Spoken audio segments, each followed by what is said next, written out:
What's up, guys? It's Bianca from BiancaRoberts.com, back again with a new video. Lately, I have been training real estate agents in the brokerage or at the brokerage that I currently have my license hanging with. And so I give trainings once a month. And this time I decided I'm going to start sharing some of these trainings on my channel. So bear with me, the audio is not that great and neither is the visuals, but I really thought this was a good training to share with you all. So if you're interested in this is something I'm super passionate about. And it's basically about why real estate agents or how real estate agents, in my opinion, do not take advantage of social media the way that they could to get eyeballs on their business. So if you're interested in that, stay tuned. This is literally my favorite subject is social media for real estate agents, just social media in general. So I'm going to give you a lot of screenshots because I love to use myself as a guinea pig for anything I share with people, just so that you can know how this whole thing works. So I'm not going to go over a bunch of tools. I'm just going to go over the philosophy on what you should be doing on social media. So before I go deep into all of that, some of you I've never met before. Some of you I've met in person, but most of the time we just hang out on these Zooms. So I just wanted to let you know a little bit about me. So obviously I'm Bianca, and I graduated from Champion School of Real Estate October 28th, 2004. And the reason why I have that specific date like that is because back in the day, Champions used to give out full on certificates with embossed or raised lettering and everything to really make you feel special when you finished real estate school. So the picture that I hope you see on the screen is of me and my daughter to the right and my son to the left. My daughter just graduated summa cum laude from high school, and she's a budding actress. She just got an award, one of the biggest awards you can get in Fort Bend County for Best Performer in a play called August Osage County. I'm super proud of her. And my son, he will be graduating next year from high school, and he says he would like to be a graphic designer. I love them both. I know people complain about teenagers, but I feel like I have the best teenagers in the world. Knock on wood. So professionally, I started in real estate with Keller Williams way back in 2005, and I didn't do anything at Keller Williams. I was there a whole year. All I did was ride around with this lady in her car, and I got fat. And then I went to a company called Zip Realty, and they opened my eyes to technology and how you can really use that for real estate. So if you think back, believe it or not, 2004, social media didn't exist. So Facebook was around, but it was still only for college students. So I graduated real estate school October of 2004. I think Facebook came around February of 2004. It did not become available to like the regular public until 2006. So this is way back. Social media didn't even exist. So I'm still out here. I got my license. I go to Keller Williams. Then I go to a company called Zip Realty, and they gave us daily leads. And we figured out that the way they gave us daily leads is because they made themselves be on the first page of Google. They paid $1 million a month so that they could give agents leads. So that company really opened my eyes to just technology and the internet and what it could do. And I bumped around. I listed out a couple of other places that I have been since I've had my license.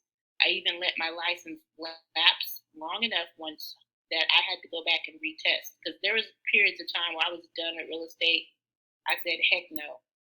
I worked for a boutique company called Golfland Realtors. I worked at KB Home. I worked at Pulte Homes, Century Communities, Legend Homes, and then I ended up here at Texas Apartment Experts. It's going to be, I guess, Vivid Realty soon. And I've been with Texas apartment experts for about a year. So that's me in a nutshell. I'm a mom, apartment locator, all that good jive. So these are some of my numbers that I wanted to share with you. They are minuscule when you think about the grand scheme of how large social media or the internet is. Um, I have 17,000, a little bit over that since last night, followers on TikTok. I have 4,068 followers on Facebook, 1,606 on Instagram, and a tiny little YouTube channel with 580 people. So I put this question here of where should I spend my time on social media? I am not going to tell you specifically this is where you need to be. I'm not going to tell you you need to be on Instagram. I'm not going to tell you that you need to be on YouTube. I want you to decide where you want to hang out. But I'm sharing with you some of my numbers just to let you know that I have a footprint in a couple of different places. Now, that being said, this is something I'm super, super passionate about. You're on social media so that people can know, like, and trust you in terms of a real estate agent. So I put some screenshots here. You may think, well, I'm not Elon Musk, but I just want to drive this home to you that it's okay to be a human being on social media because people really do want to know who you are. So Elon Musk has 101.6 million followers, but his company Tesla only has 16.4 million followers. Same thing with Oprah Winfrey. She has 43.2 million followers, but the Oprah Winfrey Network doesn't even have a million followers, 976,000 followers.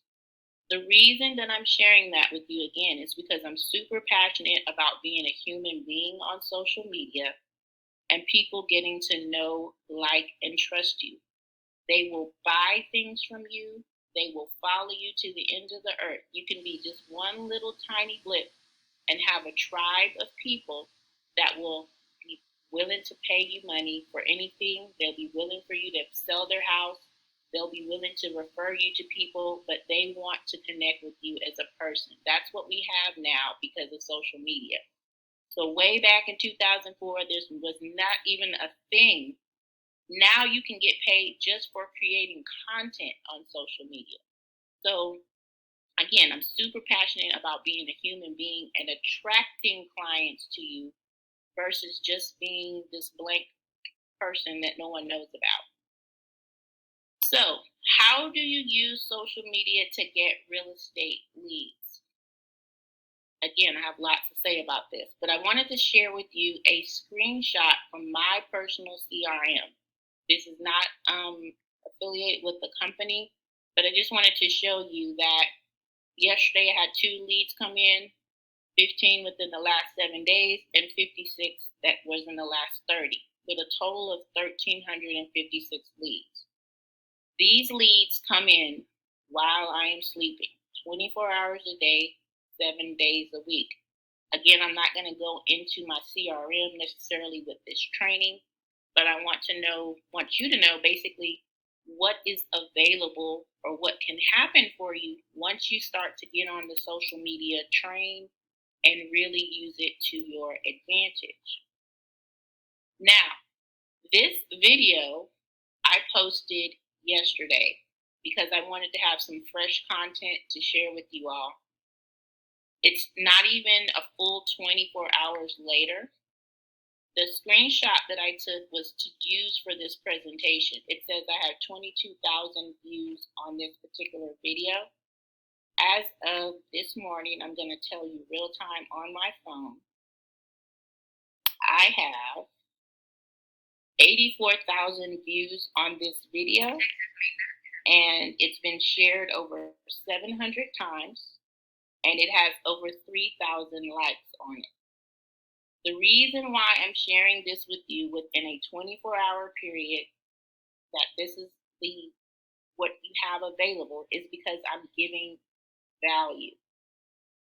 Now, giving value on social media does not mean that you parade pictures of properties and their prices all day, every day. I'm very, very, very passionate about this part. Now, some people would say, well, that's how you get leads because you're showing people, this is how much this house is and this is how much this apartment is. That gets old after a while, but I'm not saying don't do that. I do it as well because it's kind of like filler content.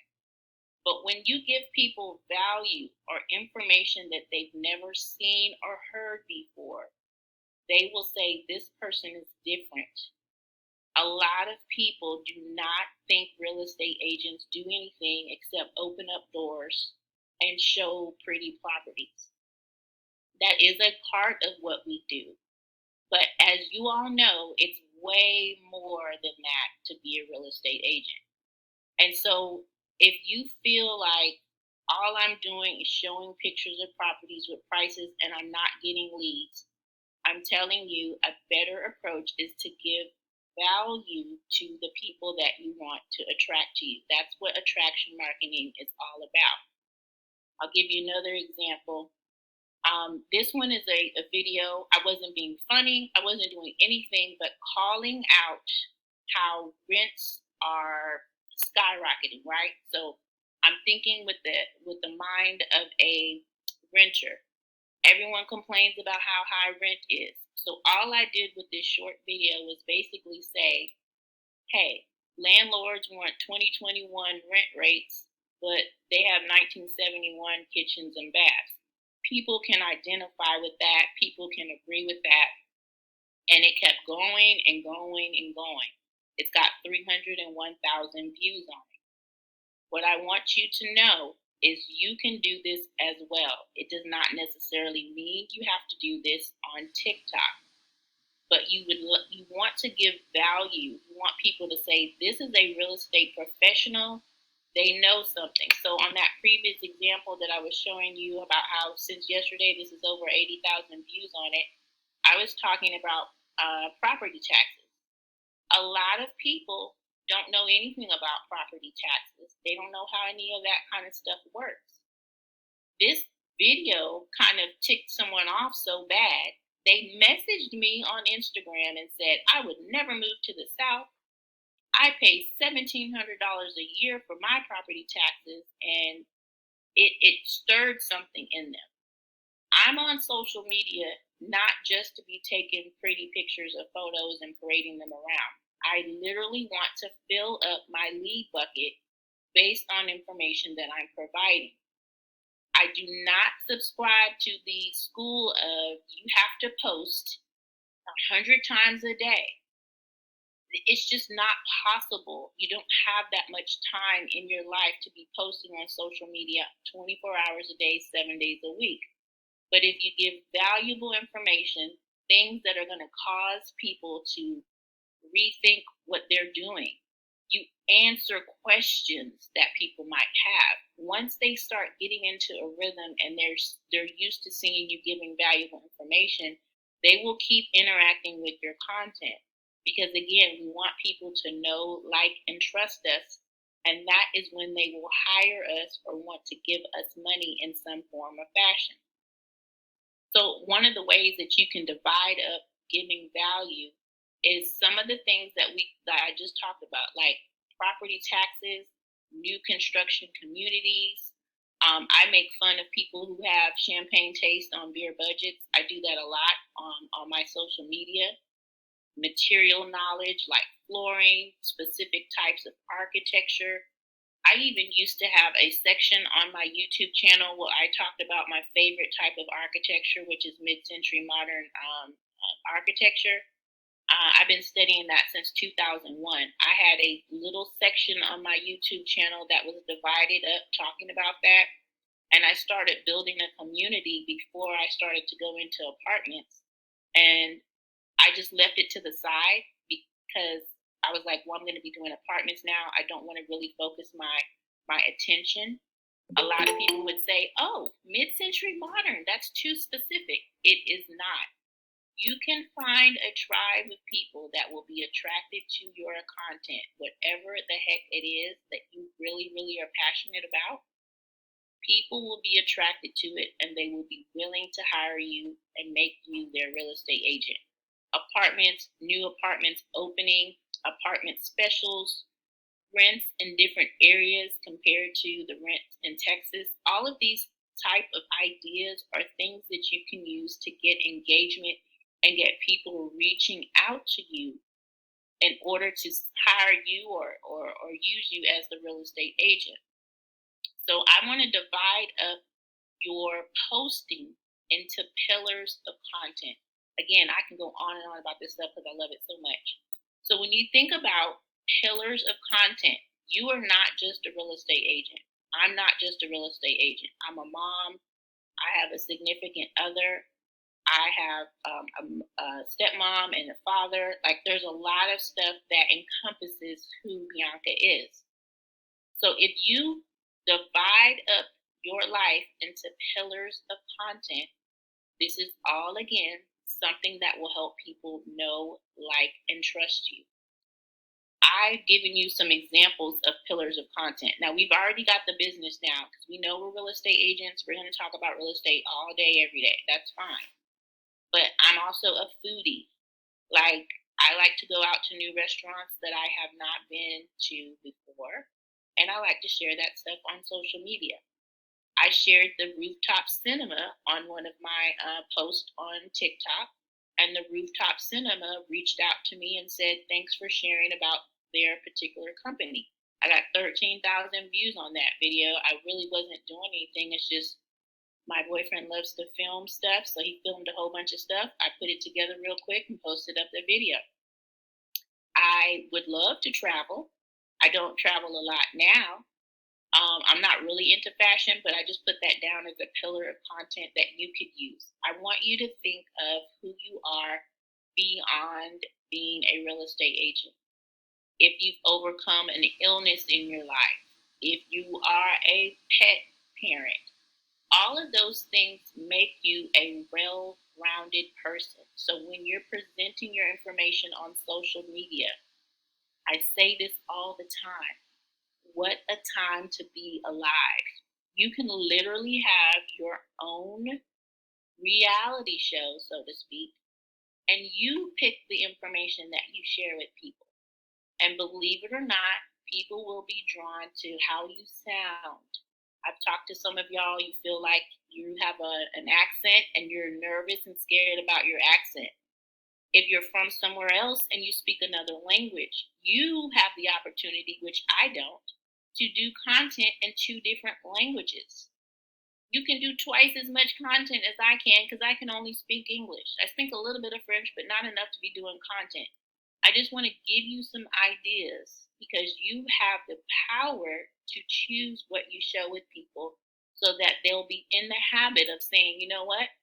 I haven't seen Bianca on social media in a while. I got put in Facebook jail and people didn't see me for like about 2 weeks. And I got messages from people saying, where are you? I just want to open your mind to the fact that you do not always have to post about real estate. You do not always have to post pictures of properties. So think about what you want your pillar content to be and choose about 5 things and rotate that content throughout. People will enjoy that. They'll be like, hey, you know what? I didn't see you post about the restaurant y'all went to, etc. So I'll move on from there. So when I was talking earlier about picking a platform, I'm not going to tell you that you need to be on TikTok. I'm not going to tell you that you need to be on Instagram. But my main tip right now is if you feel like you're overwhelmed and you feel like there's too many places, then you probably are on too many places. So number 1, pick 1, maybe 2 platforms if you're not posting regularly on social media right now. I hope you really take this to heart. Pick 1 to 2 places. So for example, when you get up each morning, if there's a specific one that you go to all the time, maybe you always open Instagram. Maybe that's where you want to hang out. For the next 30 to 60 days, think about that. Like, where would I want to hang out? Where would I want to consistently post content? So that's my first tip. Do not feel like you have to be on TikTok, Twitter, Instagram, etc. There's always going to be a new platform that pops up. Side note to this, if you feel like you're going to miss out on a platform, do something like this. Go ahead and set up a username on a different platform that you haven't set up yet, and just set up the username so you know that you have it in the future.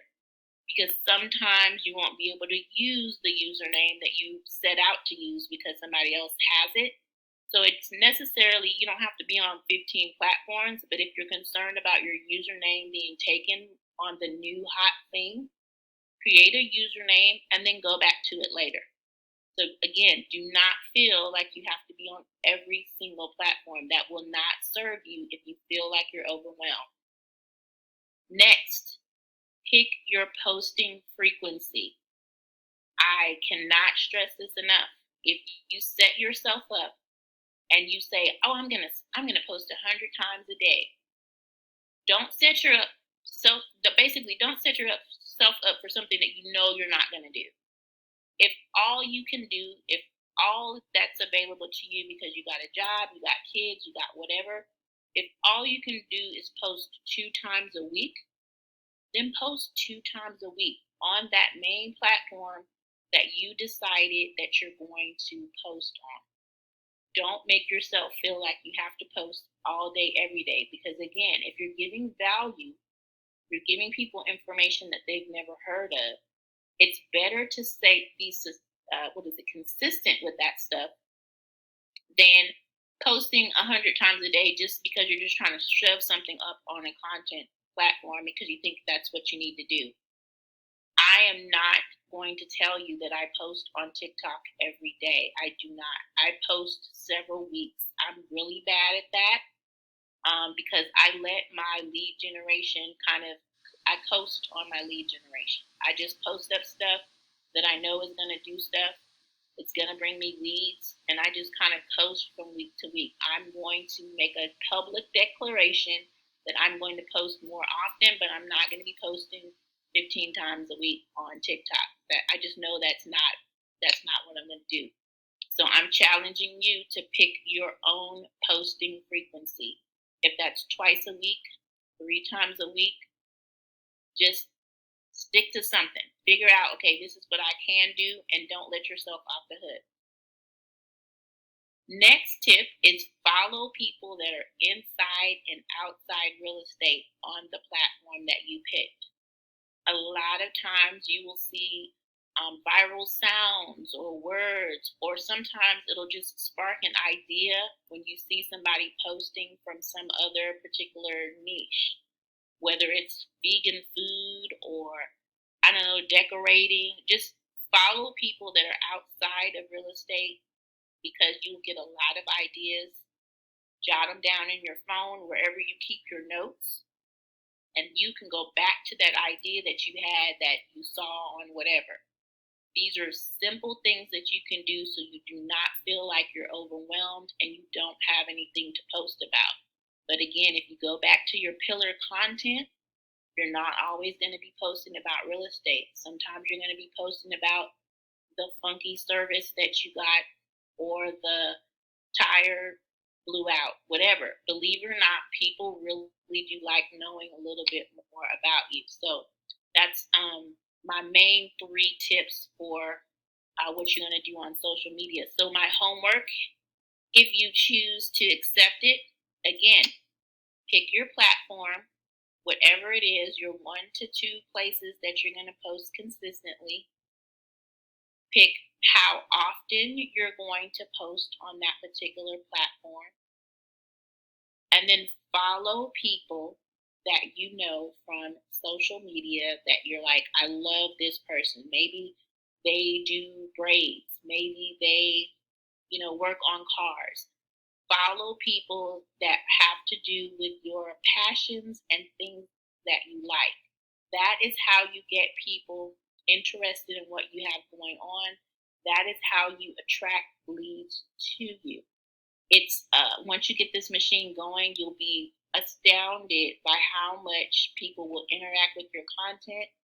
how many comments you'll get, how many questions you'll get, the whole thing. So again, I wanted just to give you a philosophy on how social media works and how I attract people to